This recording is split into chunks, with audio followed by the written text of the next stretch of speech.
தமிழரசு கட்சியின் பாராளுமன்ற குழு தலைவர் பதவி வந்து தந்தை செல்வா ஆரம்பித்து அதுக்கு பிறகு ஒரு ஆள், அதுக்கு பிறகு ஒரு ஆள், அப்படி சம்பந்தன் ஐயாவில் வந்து, அதாவது அதிகமான வாக்கு பெற்று மக்கள் மத்தியில் பிரபலியமாக அதிக வாக்குகளை பெற்றிருக்கிறவர்களுக்கு தான் அந்த பாராளுமன்ற குழு தலைவர் பதவி கொடுக்க.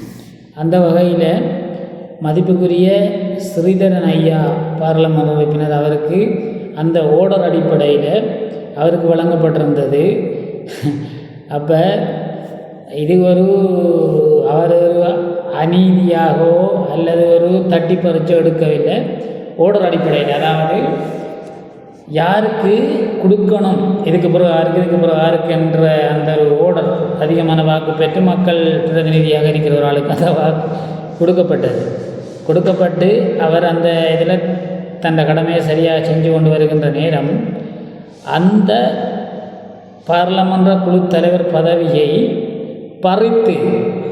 பறித்துன்னா சொல்லணும். ஏன்னா தெரியுமா, அரசியல் அமைப்பில் கூட்டத்தை போட்டு இவர் பாராளுமன்ற குழு தலைவர் பதவியை நீக்குவதாக சொன்ன மதிப்புக்குரிய சுமந்திரன் அவர்கள் பாராளுமன்ற குழு தலைவர் பதவியை திரும்ப இன்னொரு ஆளுக்கு கொடுக்கும்போதும் அரசியலமைப்பில் எந்த ஆலோசனையும் கேட்கவில்லை. அவர் ஒரு பதில் செயலாளர், பதில் தலைவர் இருவருமாக இணைந்து எடுத்த முடிவுன்னு தான் அவர் சொல்கிறார்.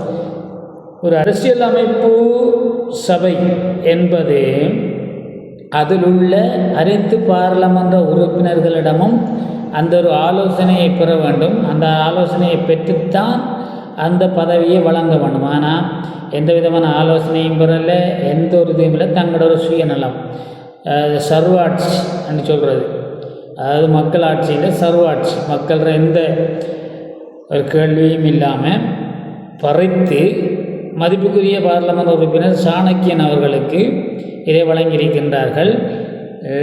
உண்மையிலே சாணக்கியன் அவர்களுக்கு இந்த பதவி என்றது பெரிய ஒரு மட்டக்களப்பு, உண்மையிலே மட்டக்களப்பு மக்கள் ஒரு வீரம் செறிந்த ஒரு பூமி என்று தான் போராட்ட காலத்தில் எல்லாரும் நிகழ்ந்து கொண்டிருக்காங்க. இன்றைக்கு இந்த மட்டக்களப்பு மக்கள் ஒரு மந்த கூட்டமாக போய்த்து, ஒரு சிலர் மந்த, அதாவது என்ன செய்யணும், யாருக்கு என்ன செய்யணும், இதை என்ன என்று தெரியாத ஒரு அந்த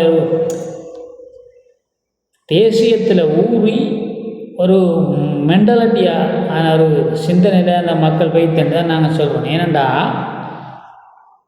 பாராளுமன்ற குழு தலைவர் பதவி சம்பந்தன் ஐயாவுக்கு இருந்தது. யாரும் ஸ்வீட் கொடுத்து கொண்டாடினவங்களா?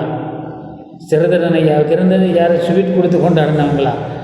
ஒரே கட்சிக்குள்ளே இருந்த சக பாராளுமன்ற உறுப்பினர், மூத்த பாராளுமன்ற உறுப்பினர்கிட்ட இருந்த பதவியை பறித்து ஒரு இளைய பாராளுமன்ற உறுப்பினரிடம் கொடுக்கக்குள்ள அதை ஸ்வீட் கொடுத்து கொண்டாடுறீங்களே. ஒரே குடும்பம், அண்ணன்கிட்ட இருக்கிறத தம்பிக்கு போயிருக்குது. அப்போ நீங்கள் ஸ்வீட் கொடுத்து கொண்டாடுறத இந்த நிலைமையை பார்த்தா அண்ணனை நீங்கள் வெறுக்கிறீங்க. அதாவது ஒரே குடும்பத்துக்குள்ளே இருக்கிற அண்ணனை அந்த குடும்பம் ஒதுக்குறீங்க. இதுதான் அர்த்தம். அப்போ உங்களோட ஒரு எண்ணத்தை என்ன சொல்கிறதுன்ட்டு எனக்கு விளங்கலை. இப்படிப்பட்ட ஒரு அரசியல் குழப்பமடைந்த அல்லது அரசியல் காய் நகர்த்த தெரியாத, அரசியல் கட்சியை நடத்த தெரியாத ஒரு மந்த கூட்டங்களிடம் தமிழீழமும் தமிழர்களுக்கான தீர்வும் சமஷ்டியையும் ஒப்படைத்தால் இந்த நாடும் இந்த மக்களும், உங்களை நம்பி இருக்கிற மக்கள், உங்களை நம்பி இனி மக்கள் இல்லை.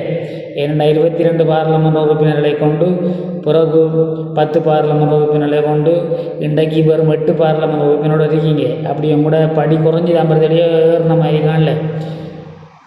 அப்போ இப்படிப்பட்ட உங்களிடம் இந்த தமிழர்களுக்கான தீர்வை கொடுங்கன்று பாரத்தை தந்தால் தமிழர் நிலை மீண்டும் ஒரு பிரச்சனைக்குள்ளான் வந்து சேரும்.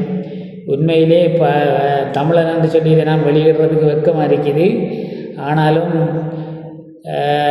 என்ன செய்கிறது தெரியல. உங்களோட மந்தத்தனமான ஒரு கட்சிக்குள்ளேயே இப்போ இந்த கட்சி 14 பேர் 15-20 பேர்கிட்ட இந்த கட்சியில் இருந்த முக்கிய உறுப்பினர்கள், அதாவது ஆரம்ப காலம் விடுதலை புலிகளால் கைகாட்டப்பட்டு சமூகத்தை நேசிக்கின்ற முக்கிய தமிழ் அரசு கட்சியின் முக்கிய உறுப்பினர்கள் பல பேரை இந்த கட்சியிலிருந்து விலகியிருக்கிறார்கள் என்றால், சுமந்திரன் இன்றைக்கு வந்த சுமந்திரன் இந்த கட்சியில் இருக்கிறவரை பல பேரை விலக்கி சுமந்திரன் ஒரு தன்னாட்சி, அதாவது சுயாட்சி, சுமந்திரன் சுயாட்சி சர்வாட்சி என்கின்ற அந்த ஒரு சிந்தனைக்குள்ள இந்த கட்சியை கொண்டு வந்திருக்கிறாரா என்கின்ற கேள்வி மக்களுக்குள் உருவாக்கியது.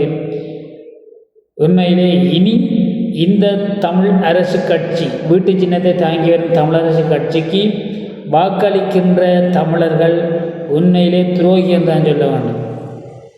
உணர்ந்து செயல்படுங்கள். இந்த தமிழரசு கட்சி போகிற செயல்பட பார்த்தா உண்மையிலே ஒரு வெக்கமாக இருக்குது. என்ன நடக்க போகுதுன்னு தெரியல. தமிழர்களுக்கான தீர்வு எப்பயும் கிடையாது.